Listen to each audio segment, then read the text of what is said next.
नमस्कार मित्रांनो, तुमचं पुन्हा एकदा स्वागत आहे संविधान प्रवासामध्ये।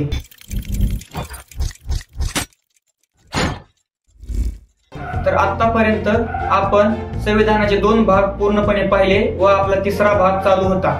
त्यामध्ये आपण 3 भाग पाहिले आहेत। त्यामध्ये काल आपण शोषणाविरुद्ध हक्क हा भाग पाहिला असून आज आपण धर्म स्वातंत्र्याचा हक्क हा भाग पाहणार आहोत। तर त्यामध्ये आर्टिकल नंबर 25 हे आपल्याला सांगतं की सत्सद विवेक बुद्धीचे स्वातंत्र्य, धर्माचे प्रकटीकरण, आचरण। तर यामध्ये असं सांगितलं गेलेलं आहे की माणूस कोणत्याही धर्माचा असेल तर त्याला त्याच्या धर्माचा प्रचार करण्याचा संपूर्णपणे अधिकार आहे, पण तो आरोग्य व संविधानिक नीतिमत्ता याच्याशी संलग्न असला पाहिजे। तर आर्टिकल नंबर 26 हे आपल्याला धार्मिक व्यवहारांची व्यवस्था पाहण्याचे स्वातंत्र्य याबद्दल सांगतं। यामध्ये कोणत्याही धर्माला, संप्रदायाला किंवा गटाला त्यांच्या धार्मिकतेनुसार त्यांचे गट स्थापन करण्याचा अधिकार दिलेला आहे। त्यांची संपूर्ण व्यवस्था पाहण्याचा ही अधिकार त्यांना दिला गेलेला आहे। या व्यवस्थेमध्ये जे काही आर्थिक व्यवहार होतील ते पाहण्याचाही अधिकार यांना कायद्याने दिलेला आहे।